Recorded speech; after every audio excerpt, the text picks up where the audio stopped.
આજથી 15 દિવસ પહેલાં હિના ડ્રાઇવિંગ સ્કૂલમાં આવી હતી અને મને સૌથી પહેલાં તો જો કે થોડું ઘણું ચલાવતા આવડતું, પણ જે રોડ પર જે કોન્ફિડન્સ હોવો જોઈએ કે હાઈવે પર એકાદ વાહન આવે ને તો પણ હું ડરી જતી, પણ એ ડર દૂર કરવા માટે હું હિના ડ્રાઇવિંગ સ્કૂલમાં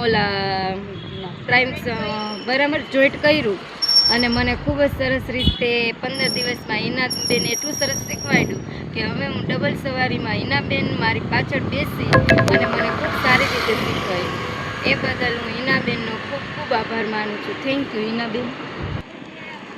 હિના દીદીનો સ્વભાવ ખૂબ સરસ મજાનો, જાણે એક ફ્રેન્ડ સાથે વર્તન કરતા હોય, આપણને એવું જરાય ન લાગે કે અજાણ છે. બરાબર, આમ સારી રીતે આપણે આપણી મોટી બહેનની જેમ આપણે એની સાથે વર્તન કરી શકીએ. ખૂબ સારી રીતે આપણને શીખવાડે. ન આવડે તો એવું નહીં કે ભાઈ તમને સરસ મજાનું આવડી જાય, ખૂબ સરસ, તમને ખૂબ સારો પ્રયત્ન કરો, હજી વધારે સરસ ચલાવો, એવો સ્વભાવ. મને હિના દીદીનો સ્વભાવ તો ખૂબ જ ગમ્યો અને હું તો એમ કહેવા માગું છું કે હિના દીદી પાસે જ હું 4 વ્હીલ શીખું.